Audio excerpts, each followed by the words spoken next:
पिछले एपिसोड में हमने सुना कि शिवाजी राजे ने कैसे शाइस्ता खान के मंसूबों को नाकाम करने के लिए उमरखिंड जाने का फैसला किया। अब आगे। शिवाजी के लिए ये कूच बहुत ही अहम थी, क्योंकि पूना हासिल करने के बाद औरंगजेब ने पूना के उस क्षेत्र से मराठाओं को प्रतिबंधित कर दिया था। मकसद की पहली शानदार कामयाबी से उत्साहित होकर और जीत के पैगाम को पूर्ण रूप से लहराने के लिए शाइस्ता खान ने कहर तलब खान और राय बाघिन को इस मकसद में शरीक होने का हुक्म दिया। कहर तलब खान औरंगजेब का काबिले एतबार सैनिक था और आश्चर्य की बात यह थी कि वो शिवाजी राजे के पिता शाहजी राजे का पुराना दोस्त भी था। वहीं राय बाघिन को बंगाल की शेरनी कहा जाता था। शाइस्ता खान ने जंग को रणनीति में तब्दील किया और कहर तलब खान और राय बाघिन ने रायगढ़ किला फतेह करने के लिए तैयारियां कर ली, पर उससे पहले उन्हें कोंकण के मैदानी इलाकों पर अपना कब्जा जमाना था। उन्होंने अपने तरीके से 20,000 सैनिकों का सैलाब सजाया और परचम लहरा दिया। कोंकण के मैदानी इलाकों की जीत मुगलिया रुतबे में काफी इजाफा कर सकती थी। शिवाजी ये सब जानते थे। उनके भरोसेमंद खबरी बहरजी नायक ने उन्हें मुगलों के हर कदम के लिए उन्हें इत्तला कर रखा था। शिवाजी अपनी 1,000 मराठाओं की फौज के साथ आगे बढ़ रहे थे। सभी सिपाही सहमे हुए थे, क्योंकि उन्हें 20,000 मुगलिया सिपाहियों का सामना करना होगा। लेकिन शिवाजी इस बात को लेकर जरा भी हिचक में नहीं थे। वे जानते थे कि जंग में सबसे खतरनाक होता है अपने दुश्मन को कम आंकना। व्यूह रचना चाहे जितनी ज़हीन हो, पर अगर दुश्मन के दिमाग को खुद से कम समझा जाए तो पतन निश्चित होता है। शिवाजी खुश थे, क्योंकि इसी विचार को आत्मसात कर कहर तलब खान और राय बाघिन उन्हें मात देने के लिए आ रहे थे। उन्हें ये भ्रम था कि 3 बड़ी शिकस्तों के बाद शिवाजी राजे कमजोर पड़ चुके हैं, पर यही उनके जीवन की सबसे बड़ी भूल थी। शिवाजी के जोश और चेहरे से ना हटने वाली उनकी मुस्कान को देखकर तानाजी और मानकोजी चकित थे। तानाजी से रहा ना गया और उन्होंने शिवाजी से पूछ लिया, राजे, आप मुस्कुरा क्यों रहे हैं? शिवाजी ने अपनी मुस्कान को उजागर करते हुए कहा, कहर तलब खान की हार को देखकर। तानाजी ने मारकोजी की ओर देखा। वो समझ नहीं पा रहे थे कि ऐसी क्या बात है उमरखिंड में कि शिवाजी बेझिझक आगे बढ़ रहे हैं। तानाजी ने कहा, माफ करना राजे, पर आपको नहीं लगता कि 20,000 के दल के सामने हम 1,000 कुछ कम है? युद्ध अक्सर सैनिकों की गिनती से जीते जाते हैं। बड़ी से बड़ी रणनीति भी इसी गिनती पर टिकी होती है। शिवाजी ने तानाजी का सवाल तुरंत भांप लिया और उन्हें बीच में रोककर बोले, कोई भी जंग सिर्फ रणनीति से नहीं, दिमागी खेल से भी जीती जाती है। आपको लगता है तानाजी कि कहर तलब खान को यह पता होगा कि हम सिर्फ 1,000 हैं? तानाजी ने चिंतित स्वर में कहा, हाँ। शिवाजी ने फिर पूछा, आपको लगता है कि दुश्मन के सामने हम मात खा सकते हैं? तानाजी से यह जवाब ना दिया जा सका। उन्होंने चुप्पी बनाए रखी और फिक्रमंद होकर सिर्फ बहरजी की ओर देखा।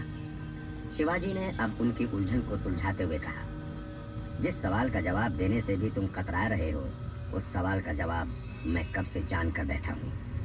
इस वक्त कहर तलब खान को ये लग रहा होगा कि हम कमजोर हैं, और मैं भी यही चाहता हूँ। पूरा दल एक दूसरे के चेहरे देखने लगा। शिवाजी ने अपनी बात आगे बढ़ाई और कहा, मैं अंत तक कहर तलब खान को ये एहसास देना चाहता हूँ कि मुगल जीत रहे हैं। बस ऐन मौके पर मैं कहर तलब खान की उस ख्याली जीत को अपनी असली जीत में तब्दील कर दूंगा। शिवाजी चाहते थे कि राय बाघिन और कहर तलब खान अपनी सेना लेकर उसी रास्ते से उन पर हमला करे जहां से मुगली सेना को एक अच्छा अवसर मिल सके, पर मुगलों को इस अच्छे अवसर से पहले एक बुरे मंजर से गुजरना था, और वो बुरा मंजर था उमरखिंड। शिवाजी एक ऐसे युद्ध कौशल के साथ तैयार थे जो उस वक्त किसी ने सोचा तक नहीं था। वो कौशल था गुरिल्ला युद्ध। गुरिल्ला युद्ध एक सचोट रणनीति थी जिसे भांपना किसी भी सेना अध्यक्ष के लिए कठिन था। जहां 10-10 हजार सैनिकों की फौज के साथ कुछ रियासतें जंग में इतराती थीं, वहीं सिर्फ 1000 सैनिकों के साथ शिवाजी बड़े बड़े किलों को भेदने में माहिर थे। शिवाजी इसी के भरोसे मुस्कुरा रहे थे। उन्होंने अपने साथ उन तेज और चपल गुरिल्ला सिपाहियों का भी एक गुट रखा था जो सतर्कता के साथ आगे बढ़ते थे। किस्मत भी उसी का साथ देती है जिसे धर्म की स्थापना के लिए उपयोग में आना हो। और शिवाजी अपनी सेना के साथ कहर तलब खान से काफी पहले उम्बरखिंड पहुंच गए। वहां पर पहुंचकर उन्होंने तुरंत अपने गुरिल्ला सिपाहियों को तय जगहों पर तैनात कर दिया। शिवाजी और पूरी सेना ने कुछ ही पलों में ये जान लिया कि इस जंगल की ताकत इसकी झाड़ियों में है। उन्हें झाड़ियों में छिपकर रणनीति को अंजाम देना होगा। शिवाजी ने तान्हाजी, माणकूजी और सभी सिपाहियों को आदेश दिया, इस जंगल में आने और जाने के सिर्फ 2 ही रास्ते हैं। हमें प्रस्थान द्वार को बंद करना है ताकि कोई भी भागकर दूसरी ओर ना निकल जाए। सबने देखा कि प्रस्थान द्वार काफी छोटा था और किसी बड़ी सेना को वहां से एक साथ निकालना कतई मुमकिन नहीं था। वहां से निकलने के लिए मुश्किल से 2 कतारों में सेना पहुंचाई जा सकती है। मराठा सिपाही खुश हो गए क्योंकि इसके आगे कहर तलब खान का जाना मुश्किल था। शिवाजी ने आगे की रणनीति समझाते हुए कहा, सब अपने अपने बाणों को तेज कर लो। हमारे पास 20,000 बाण तो है नहीं, और सच बताऊं तो हमें उतने बाणों की जरूरत भी नहीं है। हमारे पास जितने बाण हैं वही दुश्मन को रोकने के लिए काफी हैं। चारों ओर फैल जाओ, इन झाड़ियों को अपना लिबास बना लो और अपनी गति भी इन पेड़ों की तरह कर दो। स्थिर, दुश्मन किसी भी वक्त यहाँ पहुँच सकता है। शिवाजी के एक आदेश से पूरी मराठा सेना अपने अपने स्थान पर तैनात हो गई और मुगल सेना का इंतजार करने लगी। कुछ घंटों बाद सेना को घोड़ों के पैरों की आवाजें सुनाई देने लगी। आवाजें धीरे धीरे तेज हो रही थीं। सब चौकन्ने हो गए। कहर तलब खान और राय बाघिन आगे का नजारा देखकर सतर्क हो गए। कहर तलब खान ने राय बाघिन से पूछा, इस रास्ते पर इतना घना जंगल, हम सही दिशा में तो हैं? राय बाघिन जवाब ना दे पाई। उसने भी ये जंगल पहली बार देखा था। तभी उनका खबरी बोला, खान साहब, इस जंगल को सालों से कोई नहीं जानता है। बहुत कम लोगों ने इसके बारे में सुना है। सिर्फ मराठा ही हैं जो इस जगह को पहचानते हैं। हमारी खबर के मुताबिक ये जंगल केवल एक कहानी थी। कहर तलब खान ने अपनी सेना वहीं रुकवा दी। मराठा अब सतर्क हो गए थे। उन्होंने देखा कि मुगल आगे नहीं आ रहे हैं। शिवाजी के साथ खड़े सिपाही ने उनसे पूछा, ये रुक क्यों गए राजे? कहीं इन्हें शक तो नहीं हो गया? शिवाजी के पास भी इस बात का जवाब न था। वो भी बस निरीक्षण कर रहे थे। तभी 4 मुगल सिपाही जंगल के भीतर आए और आसपास नजर दौड़ाई। मराठाओं ने उन्हें देखते ही अपनी जगह और मजबूत कर ली। उन 4 मुगल सिपाहियों ने कुछ देर मुआयना किया और फिर वापस लौट गए। वापस जाकर उन्होंने कहर तलब खान को जानकारी दी, खान साहब, लगता है जंगल सालों से सूना पड़ा है।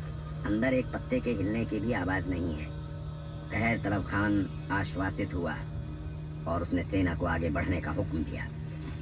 मुगल आगे बढ़े। मराठा खुश हो गए। उन्हें आते देख शिवाजी ने अपने आप से कहा, मौत के मुंह में आते हुए कुछ लाचार जीव, अफसोस। राय बाघिन को जंगल देखकर कुछ अजीब सा लग रहा था। उसने कहर तलब खान से कहा, ये जंगल किसी के भी नजर में ना आया हो, ये कैसे मुमकिन है? कोई तो होगा जो यहाँ आया होगा। जैसे ही राय बाघिन और कहर तलब खान की सेना उम्बरखिंड के घने जंगलों के भीतर पहुंची, मराठा सैनिकों ने जोरों से अजीबोगरीब आवाजें निकालना शुरू कर दिया। मुगल सेना लड़खड़ा गई। उन्हें पता ही नहीं चल रहा था कि ये आवाजें कहां से आ रही हैं और इन आवाजों का मालिक कौन है। उन्हें दिखता भी कैसे? उम्बरखिंड के जंगलों ने मुगल सेना को अंधा कर दिया था। वहां की झाड़ियां उन्हें एक हद के पार देखने से रोक रही थीं और मुगल सेना उसी हद को पार कर अनजान खतरे से निपटने के लिए तलवार निकाले खड़ी खड़ी घबरा रही थी, जैसे कि सर्कस का शेर। 20,000 सैनिकों का एक ही सांस में संतुलन बिगड़ गया।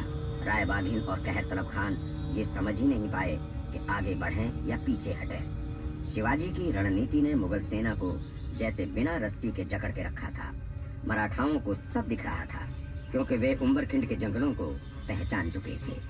मराठा सैनिक शिवाजी के इशारे का इंतजार कर रहे थे और जैसे ही शिवाजी को पता लगा कि अब मुगल सेना पूरी तरह से डर चुकी है और वे घबराहट में कोई भी गलत कदम उठा सकते हैं, उन्होंने मुगल सेना को एक एक कर बाणों से बींधना शुरू कर दिया। कतार दर कतार मुगल सिपाही मरने लगे। बाण चारों ओर से आ रहे थे। कहर तलब खान बौखला गया। उसने आवेग में आकर कहा, वापस हमला करो। उस सैनिकों ने जिस दिशा से बाण आ रहे थे उस दिशा में अंदाजा लगाकर तीर चलाए, पर कोई फायदा ना हुआ। आहिस्ता आहिस्ता मुगल सेना कम होती जा रही थी। राय बाघिन ने कहर तलब खान से कहा, मुझे लगता है ये गुरिल्ला युद्ध नीति ही है। इसमें बहुत कम सेनापतियों ने अपना कौशल दिखाया है। इन झाड़ियों के पीछे शिवाजी की सेना है। हमें तुरंत आत्मसमर्पण कर देना चाहिए, वरना हमारी मौत भी आज ही तय है। मुगल सेना का सेनापति कहर तलब खान मानसिक तौर पर हार गया था। कहर तलब खान ने शांति का बिगुल बजवाया और शिवाजी ने अपनी सेना को आक्रमण से रोक दिया। अचानक से बाणों की वर्षा बंद हो गई। राय बाघिन ने राहत की सांस ली। राय बाघिन ने मुगल सेना को अपने हथियार नीचे डाल देने को कहा। तभी तान्हाजी और 5 सिपाही धनुष बाण से निशाना साधे हुए बाहर आए। राय बाघिन ने तान्हाजी को देखकर कहर तलब खान को इशारे से कहा, हमें सुलह कर लेनी चाहिए। कहर तलब खान को यह जरा भी मंजूर ना था, पर आगे जाने का रास्ता बंद था और पीछे भी अब मराठाओं ने रास्ता रोक रखा था। तो कहर तलब खान के पास आत्मसमर्पण के अलावा कोई चारा ना था। उसने ना चाहते हुए भी सुलह के लिए हामी भर दी। उन्होंने तुरंत बड़ी मुश्किल से शिवाजी के पास अपना दूत भेजा और सुलह की गुहार लगाई। उनका सिपाही शिवाजी के पास पहुंचा। सिपाही ने कहा, कहर तलब खान की गुहार है कि उन्हें बख्श दिया जाए और जितने भी मुगल सैनिक जिंदा बचे हैं उन्हें वापस जाने दिया जाए। इधर राय बाघिन और कहर तलब खान चिंतित थे। राय बाघिन ने पूछा, क्या शिवाजी हमारी गुहार पर मोहर लगाएगा? कहर तलब खान ने कहा, नहीं पता। हमने अपनी रणनीति में गुस्ताखी कर दी। इस जंगल का इल्म ही ना था हमें। अगर होता तो ये मंजर ना देखना पड़ता। शिवाजी को पता था कि कोंकण के लिए यही रास्ता सही है। काश हमने जल्दबाजी ना की होती। राय बाघिन को कहर तलब खान की बात सच लगी, पर अब क्या हो सकता था? उसके पास शिवाजी की रहमदिली के अलावा कोई और रास्ता ना था। वे मन ही मन ये प्रार्थना कर रहे थे कि उनका सिपाही जल्द से जल्द खुशखबरी लेकर आए तो वापस जाकर कहर तलब खान एक नई रणनीति के साथ शिवाजी से बदला ले सके। पर यह सब तभी मुमकिन था जब शिवाजी उनकी बात मानते। शिवाजी ने उस सिपाही की बात ठीक से सुनी। तानाजी ने कहा, इन्हें बंदी बना लेना चाहिए। अगर मुगलों को आज वापस भेज दिया तो वो 3 गुना बड़ी सेना के साथ आक्रमण कर देंगे।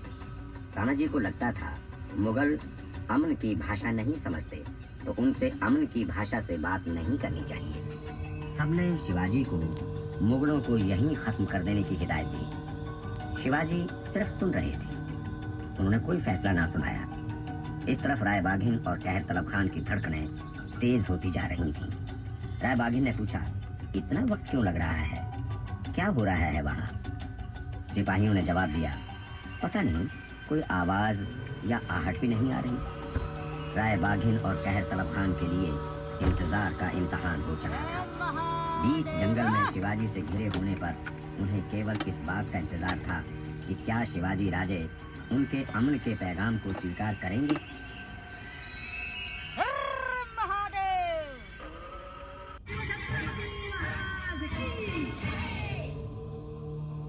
पिछले एपिसोड में हमने सुना कि शिवाजी राजे ने कैसे शाइस्ता खान के मंसूबों को नाकाम करने के लिए उम्बरखिंड जाने का फैसला किया। अब आगे। शिवाजी के लिए ये कूच बहुत ही अहम थी, क्योंकि पूना हासिल करने के बाद औरंगजेब ने पूना के उस क्षेत्र से मराठाओं को प्रतिबंधित कर दिया था। मकसद की पहली शानदार कामयाबी से उत्साहित होकर और जीत के पैगाम को पूर्ण रूप से लहराने के लिए शाइस्ता खान ने कहर तलब खान और राय बाघिन को इस मकसद में शरीक होने का हुक्म दिया। कहर तलब खान औरंगजेब का काबिले एतबार सैनिक था और आश्चर्य की बात ये थी कि वो शिवाजी राजे के पिता शाहजी राजे का पुराना दोस्त भी था। वहीं राय बाघिन को बंगाल की शेरनी कहा जाता था। शाइस्ता खान ने जंग को रणनीति में तब्दील किया और कहर तलब खान और राय बाघिन ने रायगढ़ किला फतेह करने के लिए तैयारियां कर ली। पर उससे पहले उन्हें कोंकण के मैदानी इलाकों पर अपना कब्जा जमाना था। उन्होंने अपने तरीके से 20,000 सैनिकों का सैलाब सजाया और परचम लहरा दिया। कोंकण के मैदानी इलाकों की जीत मुगलिया रुतबे में काफी इजाफा कर सकती थी। शिवाजी ये सब जानते थे। उनके भरोसेमंद खबरी बहरजी नायक ने उन्हें मुगलों के हर कदम के लिए उन्हें इत्तला कर रखा था। शिवाजी अपनी 1,000 मराठाओं की फौज के साथ आगे बढ़ रहे थे। सभी सिपाही सहमे हुए थे क्योंकि उन्हें 20,000 मुगलिया सिपाहियों का सामना करना होगा। लेकिन शिवाजी इस बात को लेकर जरा भी हिचक में नहीं थे। वे जानते थे कि जंग में सबसे खतरनाक होता है अपने दुश्मन को कम आंकना। व्यूह रचना चाहे जितनी ज़हीन हो, पर अगर दुश्मन के दिमाग को खुद से कम समझा जाए तो पतन निश्चित होता है। शिवाजी खुश थे क्योंकि इसी विचार को आत्मसात कर कहर तलब खान और राय बाघिन उन्हें मात देने के लिए आ रहे थे। उन्हें ये भ्रम था कि 3 बड़ी शिकस्तों के बाद शिवाजी राजे कमजोर पड़ चुके हैं, पर यही उनके जीवन की सबसे बड़ी भूल थी। शिवाजी के जोश और चेहरे से ना हटने वाली उनकी मुस्कान को देखकर तानाजी और माणकोजी चकित थे। तानाजी से रहा ना गया और उन्होंने शिवाजी से पूछ लिया, राजे, आप मुस्कुरा क्यों रहे हैं? शिवाजी ने अपनी मुस्कान को उजागर करते हुए कहा, कहर तलब खान की हार को देखकर। तानाजी ने मार्कोजी की ओर देखा। वो समझ नहीं पा रहे थे कि ऐसी क्या बात है उमरखिंड में कि शिवाजी बेझिझक आगे बढ़ रहे हैं। तानाजी ने कहा, माफ करना राजे, पर आपको नहीं लगता कि 20,000 के दल के सामने हम 1,000 कुछ कम है? युद्ध अक्सर सैनिकों की गिनती से जीते जाते हैं। बड़ी से बड़ी रणनीति भी इसी गिनती पर टिकी होती है। शिवाजी ने तानाजी का सवाल तुरंत भांप लिया और उन्हें बीच में रोककर बोले, कोई भी जंग सिर्फ रणनीति से नहीं, दिमागी खेल से भी जीती जाती है। आपको लगता है तानाजी कि कहर तलब खान को यह पता होगा कि हम सिर्फ